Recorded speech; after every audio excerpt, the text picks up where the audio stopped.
할렐루야. 오늘은 마태복음 24장 29절로 51절까지의 말씀을 나누도록 하겠습니다. 말세에 대해서 예수님께서 계속 말씀하고 계신 겁니다. 그래서 우리가 지난 시간에 우리가 이제 이 죽음이 있는 곳에는 독수리들이 모일 것이니라 그랬습니다. 이것처럼 전쟁과 독수리는 불가분의 관계예요. 왜 그러냐면 전쟁이 일어나면 시체가 많이 생기잖아요. 그죠? 그래서 독수리는 뭐 하냐면 시체 처리반이에요. 그래서 군대가 움직이면 독수리가 쫓아가. 왜냐면 이게 학습 효과지. 그죠? 동물들 훈련시킬 때는 어떻게 해요?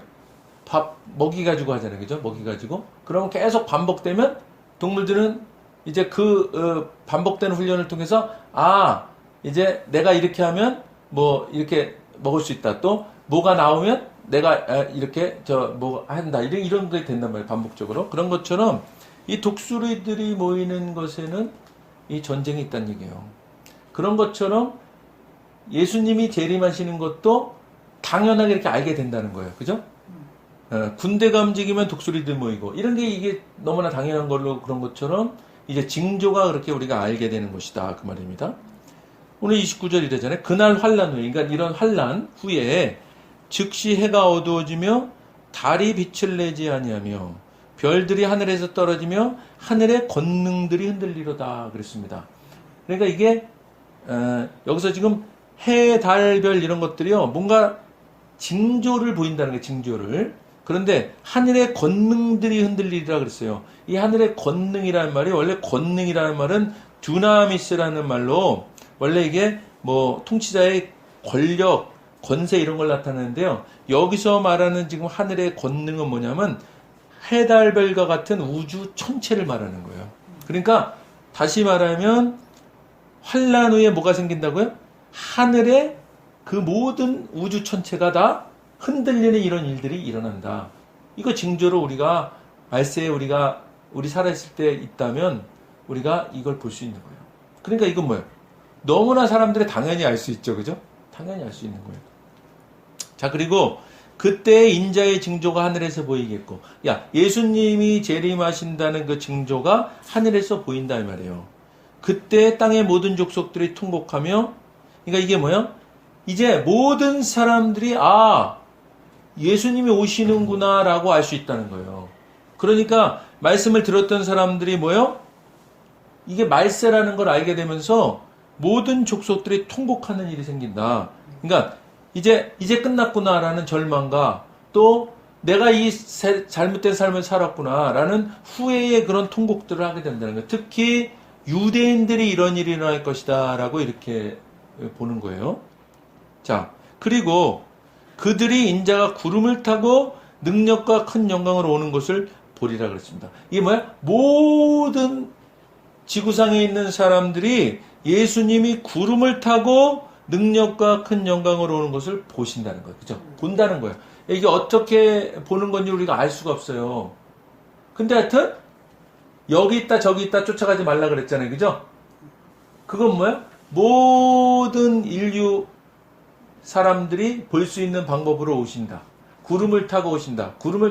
이게 영어 성경에 보면요. 구름을 타고 오신다는 말이 on the clouds of the sky. 이게 뭐냐면 구름의 위. on이라는 건 구름 위거든요. 그러니까 구름 위에 예수님이 이렇게 계신 거예요. 그것을 우리가 다 보는 거예요. 다 보는 거예요. 근데 이게 무슨 방법으로 볼까? 이게 사실 예전에는요.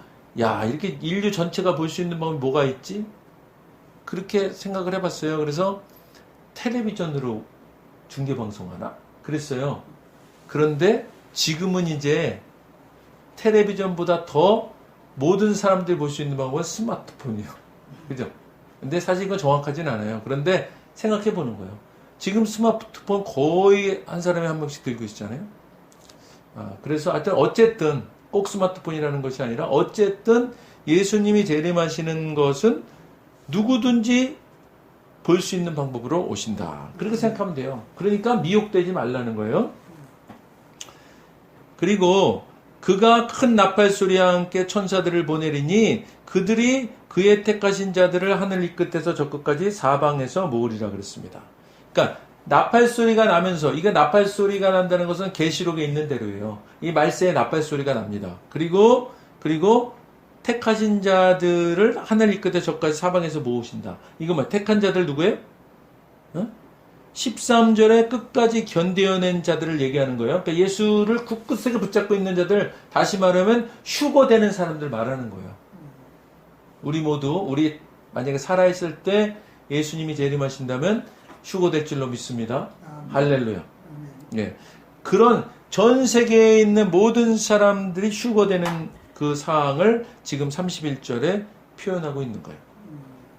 자, 그리고 32절에 무화과 나무의 비유를 배우라 그랬습니다. 그 가지가 연하해지고 잎사귀를 내면 여름이 가까운 줄을 아나니. 자, 무화과 나무가 어떤 특성이 있냐면요. 무화과 나무는 잎사귀가 나고 동시에 열매가 맺혀요. 그러니까 이게 다른 이 열매 식물하고 좀 다르죠, 그죠?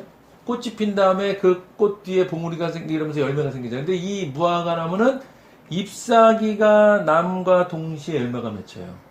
그러니까 다시 말하면 이 무화과 나무의 비유를 알라는 것은 그 가지가 연화해지고 잎사귀를 내면 여름이 가까운 줄을 알라. 그러니까 예수님이 재림하신다는 징조가 보인다. 그 징조를 당연히 알 수 있다. 그 말이에요. 자, 이게 무화과 나무가 이렇게 지금 잎사귀와 동시에 열매가 맺히는 그런 때가 되면 여름이 가까운 줄을 알라. 이 말이잖아요. 그죠? 그렇게 되면 여름이구나 아는 거예요. 그런데 이 여름이 가까운 줄을 안다. 이 말은요. 좀 전에 말씀드렸지만 우리가 예수님이 재림하신다는 것을 이런 무화과 나무의 비유처럼 알 수 있다. 그런 것 같이 예수님께서 오심을 너희들도 알라 이 말이에요. 여름이 가까운 줄 알라는 것은 무화과 나무가 가지가 연화해지고 잎사귀를 내면 여름이 가까워지지 않은 것처럼 이런 징조를 보고 예수님이 오신다는 것을 너희는 알아라. 이 말씀을 하고 있는 겁니다. 이와 같이 너희도 이 모든 일을 보거든 인자 가까이 문 앞에 이른 줄을 알라. 자, 말세에요. 우리가 반드시 알아야 될 것이 뭐냐면요. 배우고 아는 거예요. 자, 이와 같이 너희도 이 모든 일을 보거든 어떻게 하라고요? 알라 이 말이에요. 그죠? 이런 징조들을 보거든 알라. 이게 말세를 사는 사람의 자세예요. 이런 징조를 보면서도 가만히 있는 사람들이 이제 뒷절에 쭉 나와요. 전혀 모르고 사는. 그건 영이 이게 제대로 열려 있는 사람이 아닌 거죠. 그러니까 우리가 예수 믿고 이렇게 들림받을 그런 사람들은 이런 징조를 보고 알라는 거예요. 알라. 내가 진실로 너에게 말하노니 이 세대가 지나가기 전에 이 일이 다 일어나리라. 임박하다는 얘기예요. 임박하다. 지금 이런 이 마태복음 24장에 있는 말씀을 가지고 이제 예수님이 재림하실 날이 언젠지를 막 카운트하는 사람들이 있어요. 왜냐하면 이 무화과 나무는 이 유대인들을 상징하고 이스라엘을 상징하기 때문에 그래서 그거를 한 세대를 또 30년에서 50년 이렇게 따져서 막 계산하는데 우리는 거기까지는 우리가 지금 뒤에 보면은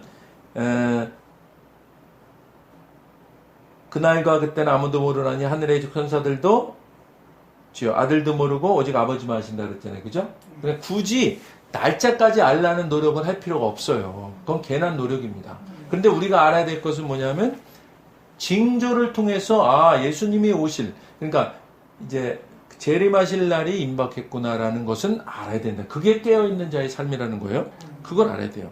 그냥 날짜 모른다 그래갖고 그냥 아무렇게나 살면 안 된다는 거예요. 자, 천지는 없어질지언정 내 말은 없어지지 아니하려 말이야. 반드시 이루어진다. 그죠?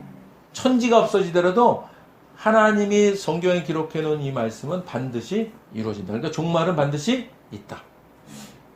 그러나 그날과 그때는 아무도 모르나니 하늘의 천사들도 아들도 모르고 오직 아버지만 아신다. 예. 날짜는 몰라요. 날짜를 몇 월 며칠 몇 시다 얘기하면 무조건 이단이에요. 그건 잘못된 겁니다.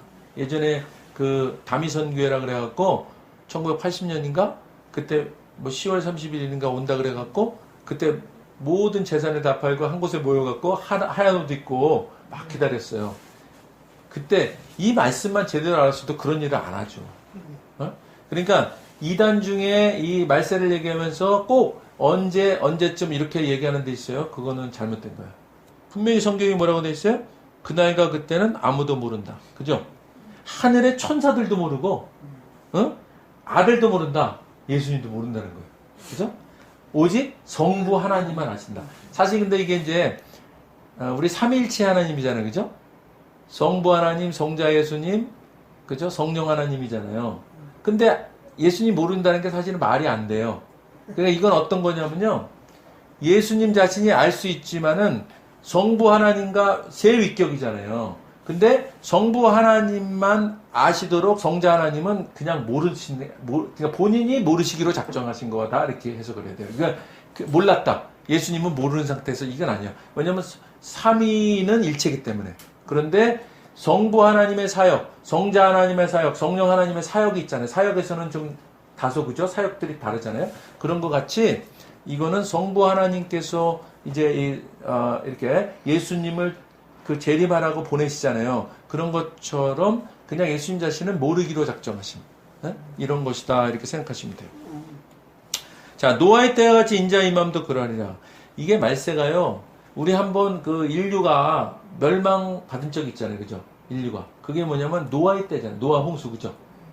그 노아의 홍수 때처럼 똑같이 인류가 멸망할 이죠? 마지막이 있다. 그 말씀하는 거예요. 그러니까 노아의 홍수를 믿지 않잖아요. 그러면 다시 오실 예수님도 거부하는 거예요. 그래서 노아의 홍수가 매우 중요한 거거든요. 근데 노아의 그 홍수 그때 사람들이 어떻게 살았냐면요. 여기 보니까 홍수 전에 어떻게 살았냐면 노아가 방주에 들어가던 날까지 사람들이 어떻게 했냐? 먹고 마시고 장가들고 시집가고. 이거 뭐야? 예수님이 하나님이 이 세상을 심판하시겠다는 거에 관심이 없고요. 그냥 살았던 대로 사는 거예요. 그냥 쾌락을 즐기면서 그냥 일상적으로 관심 없이 사는 거예요. 그런데 어떻게 됐어요? 홍수가 나서 그들을 다 멸하기까지 깨닫지 못하였다. 사람들이 홍수가 나서 멸망하기 직전까지도 깨닫지 못하고 그대로 그냥 그렇게 사는 거야 다. 그런데 오늘 징조를 얘기하시면서 우리는 어떻게 하라는 거예요? 인자의 그러니까 노아의 홍수 때 같이 너희가 살면 안 된다. 왜냐하면 징조가 있는데 그것을 네가 바로 알고 깨달으라. 그 말이잖아요. 그죠? 자, 그때 두 사람이 밭에 있으면 한 사람은 데려가고 한 사람은 버려둠을 당할 것이요. 두 여자가 맷돌질하고 있으면 한 사람은 데려가고 한 사람은 버려둠을 당할 것이요. 이게 뭐예요? 그냥 일상적인 일을 막 하는 거예요. 그런데 어떻게 돼요? 예수님이 재림하시면 어떤 사람은 휴거되고 어떤 사람은 여기 남는 거예요. 우리 가족 중에 믿지 않는 누가 있어요. 그러면 지금은 이거 오손도손 잘 살고 있어요. 근데 예수님이 재림하셔. 그럼 어떻게 돼요? 갑자기 뿅 사라지고 여기 남는 자는 어떻게 되는 거예요? 여기 남는 자는 구원 못 받은 거예요. 그러니까 우리가 그래서 이 말세에 살 때 그래서 시급하게 복음을 전해야 되는 것이 그렇게 되는 일이 생기면 어떡하냐고요. 그거는 이제 영원히 헤어지는 거예요. 영원히 헤어지는 거. 그렇잖아요. 지금 여기서 사는 거는요. 이사가고 뭐 이런 걸로 조금 헤어지는 거 그런 삶이죠. 근데 이때에 휴거 되고 안 되고는 영원히 천국과 지옥으로 나눠주는 삶이에요. 그러니까 어떻게 우리가 전하는 삶을 살아야죠. 그러므로 어떻게 하라고요? 깨어있으라. 깨어있으라. 그러므로 깨어있으라. 깨어있으라 뭐예요? 영적으로 자기를 돌아보아서 도덕적으로 흠이 없는 정결한 상태를 유지하고 살아가라. 이게 뭐예요? 예수 믿어서 구원받아서 은혜 아래 있는 자의 삶은 성령의 9가지 열매를 드러내는 삶을 살아야 된다 그랬잖아요. 그 9가지 열매를 드러내는 삶으로 우리가 노력하면서 점점 그렇게 사는 삶을 살아가야 된다 이 말이에요. 그렇게 살라는 겁니다. 그거 왜 그러느냐? 어느 날에 너희 주가 임하는지 너희가 알지 못함이기 때문에. 예수 믿는 자들 말하는 거예요. 지금 여기서는요. 너희도 뭐 이렇게 너희도 준비하고 있어. 이게 다요. 예수 현재 믿고 있는 사람한테 얘기하는 거야. 현재 믿고 있는 사람들 너희들 깨어 있으라. 어? 너희들 왜 그러느냐? 예수님이 언제 올지 모르니까. 우리는 예수 믿고 구원받아서 은혜 아래에 있으면 우리는 천국 가는 거예요. 할렐루야. 그거는 우리가 의심할 여지가 없어요. 그런데 이제부터의 삶은 뭐예요? 이제부터의 삶은 우리가 예수 믿고 우리가 어떠한 삶을 살아가느냐에 따라서 이제 상급의 심판이 있는 상급의 심판. 어? 그래서 우스갯소리로 어떤 사람은 개털 모자 쓰고 있고, 어떤 모양 그나마 어떤 사람은 개털 모자도 없고, 어떤 사람은 면류관 쓰고 있고 이렇다는 거예요. 응? 예수님 가장 가까이 가서 우리가 그죠? 그러니까 영원한 그 삶을 살 때 정말 그런 진짜 후회 없는 삶을 살아야 되잖아요. 그러기 위해서 우리가 이제 그 성령의 9가지 열매 그런 열매를 우리가 드러내는 삶을 살아가야 되겠다. 그 말씀을 오늘 하고 있는 겁니다. 어떻게 하라 그러니까 너희도 준비하고 있으라. 생각하지 않은 때에 인자가 오리라. 자, 우리 임박한 때에 살고 있으면 우리가 인식해야 돼요. 예수님이 올 날이 얼마 안 남았습니다. 그거 우리가 기억하며 살아가야 돼요. 충성도고 지혜 있는 종이 되어 주인에게 그 집 사람들을 맡아 때를 따라 양식을 나눠줄 자가 누구냐. 이게 뭐예요? 말세에 충성된 종이 되면서 살아야 되는데 어떤 것이 충성된 종이냐. 지금 그 말씀을 하고 있는 거예요. 때를 따라 양식을 나눠줄 자가 누구냐 그랬잖아요. 이게 뭐냐면요. 양식이 그냥 우리 먹을 양식, 육신의 양식이라기보다는 말씀을 얘기하는 거예요. 말씀. 그러니까 우리가 말세에는 어떻게 하라고요? 말씀 전하는 사역을 우리가 모두 해야 되는 거야. 예수 믿는 사람들은. 어? 그 말씀 사역에 집중해라. 오늘 그 말씀하고 있는 거예요. 그러니까 어떻게 돼요? 우리가 들림받을 때, 휴거될 때 여기 남아있을 만한 사람들을 우리가 봐야 돼요. 예수 믿겠다고 고백하지 않은 사람들은 다 남아있게 되는 거거든요. 그 남아있게 되는 사람들을 우리가 어떻게 하라고요? 때를 따라 양식을 나눠주는 일을 해야 된다. 그게 뭐예요? 말씀을 전하는 사역을 해야 된다. 아멘. 왜 그러느냐? 예수님이 언제 오실지 모르기 때문에. 아주 임박한 때 오시기 때문에. 우리가 하루 이틀 미루다가 기회를 놓칠 수도 있다. 그 말입니다. 자, 주인이 올 때 그 종이 이렇게 하는 것을 보면 그 종이 복이 있으리라. 뭐야? 예수님 칭찬하신다 이 말이죠. 내가 진실로 너에게 이르노니 주인이 그의 모든 소유를 그에게 맡기리라. 그죠? 충성된 종에게 모든 것을 맡기는. 그러니까 이 땅에서 삶을 우리가 그런 삶을 살아가면요. 어떻게 한다? 예수님이 당연히 이 땅에서 복된 삶을 살 수 있도록 우리를 인도하신다 이 말이에요. 만일 그 악한 종이 마음에 생각하기를 주인이 더디오리라 하여. 이게 뭐예요? 더디오리라 하여. 에이, 지금 오늘 그렇게 말씀은 전에서 내가 들었는데 뭐 이렇게 금세 오시겠어? 이런 생각을 하고 사는 사람들을 말하는 거예요. 어? 이게 뭐냐면요. 그냥 성경 말씀을 머리로만 알고 있는 거예요. 오늘 그렇게 들었지. 예수님이 오시기가 임박했다 그랬어. 지식으로만 알고 있고 이게 가슴으로 내려오지 않고 손발로 내려오지 않은 것을 말하는 겁니다. 응? 그리고 동료들을 때리며 술 친구들과 더불어 먹고 마시게 되면 이게 뭐야? 세상에 빠져서 그냥 사는 거예요. 세상에 그냥 걱정 근심으로 사는 거예요. 세상에 그냥 그 모든 것이 초점이 세상에 맞춰 있는 거예요. 그런 삶을 살 때 생각하지 않은 날 알지 못하는 시각에 그 종의 주인이 이르러. 이게 뭐 예수님이 오신다는 거잖아요. 그죠? 그랬을 때 엄히 때리고 외식하는 자가 받는 벌에 처하리니. 외식하는 자는 뭐예요? 위선적인 신앙인이에요. 우리가 말씀은 들어서 알고 있지만 행동하지 않으면서 말로만 하는 그런 바리새인 같은 신앙인이 바로 위선적인 신앙인이거든요. 그런 위선적인 신앙인들은 어떻게 된다고요? 거기서 슬피 울며 이를 갈리라. 후회한다는 얘기예요. 후회한다. 그죠? 그러니까 우리가 예수 믿고 우리가 구원 받았다. 우리가 그러면요. 그냥 그래 구원 받았으니까 뭐 그냥 천국은 가는 거니까 따놓은 당상이지만 그리고 사는 삶으로 살면 이런 일이 생길 수 있어요. 그냥 간신히 구원받는 삶을 산다. 그런데요. 간신히 구원받는 삶만 유지해도 괜찮은데 우리가 이렇게 말씀을 도외시하고 그냥 세상에 빠져서 살다 보면요. 어떻게 되냐면 사단이 자꾸 우리가 구원받은 확신을 흔들거든. 제가 계속 말씀드리죠. 너 그렇게 사는 거 보니까 너 구원받은 거 맞냐? 그게 맞아? 자꾸 이렇게 마음을 건들거든. 그러다 보면 우리가 어떻게 되냐면 자기도 모르게 아유 그래 맞아. 나 구원받은 거 아닌 거 아니야? 그러다가 예수 부인하는 겁니다. 그러니까 우리가 그래서 우리가 예수를 믿었다. 우리가 그래서 구원받았다. 우리가 그럴지라도 늘 깨어 있어야 돼요. 늘 깨어 있어야 돼요. 그러면서 오늘 분명하게 말씀하고 있는 거 예수님께서 때를 따라 양식을 나눠주는 일을 해라. 이게 뭐예요? 말씀 전하는 사역을 너희가 가열차게 해나가라.